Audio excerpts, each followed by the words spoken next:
Təşəkkür edirəm. Hər kəsə təşəkkür edirəm ki, işıqlandırdığınıza görə bu gün azadlıqdayam. İnşallah ki, mən arzulayıram ki, bütün siyasi məhbuslar azadlığa buraxılsın. Başda Əli Kərimi olmaqla. Əslində belə də mən sevinc alım yoxdur. Çünki həbsdən çıxan kimi partiya sədrinin Əli Kəriminin yanına getmişəm.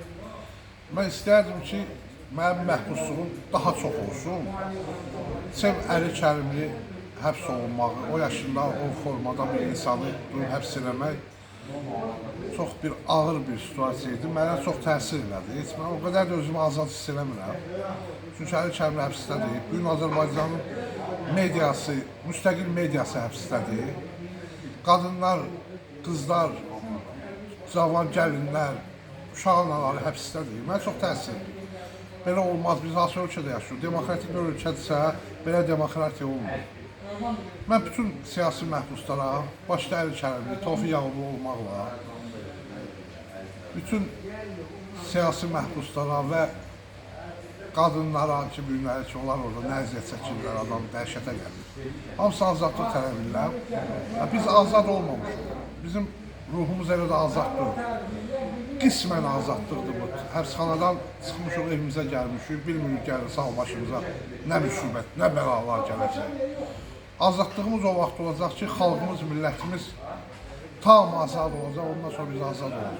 Bu azadlıq deyil, bu müvəqqəti azadlıq. Biz balaca bir həbsxanadan böyük bir həbsxanaya çıxmışıq, nail olmuşuq.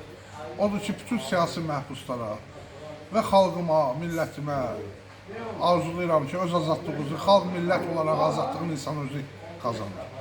Hər vətəndaş, hər millət özü öz azadlığını tələb edir və qazanır. Azadlıq verilmir, azadlıq alınır. Bütün millət, ən xüsusda səryan cəmaətimə, xalq, millətimə azadlıq tələb edirəm ki, hamı azad olsun. Millət özü azad olsun bu represiyadan, bu bəlalardan azad olaq. İnsan hüquqları gəlsin bu ölkəyə, bu ölkə firavanlıq gəlsin, bu ölkə uşaq pulu verilsin, bu ölkədə yaşlı insanların, ahıl insanların pensiyası düzgün verilsin, sosial düzgün verilsin, evsiz ailələrin, evsiz gənclərin evləri verilsin. Bütün insanların bərabər hüququ təmin olunsun. Biz bunu tələb edirik, biz bunu istəyirik bir vətəndaş olaraq, xalq olaraq. Biz heç nə istəmirik hakimiyyətdən, öz uşaqlarımızın haqqını istəmirik, biz ümumi xalqımızın haqqını tələb edirik. Biz bir nə istədiyimiz şey İlham Əliyevin cibinə əlimizi açıq bizə verər. Çəkil kənara, nə istəyirsən təmin eləyək, verək. Biz onlardan uzaq dururuq. Biz xalqımızın, millətimizin azadlığını tələb edirik. Xalqımızın, millətimizin haqqını tələb edirik. Bu qədər. Çox sağ olun.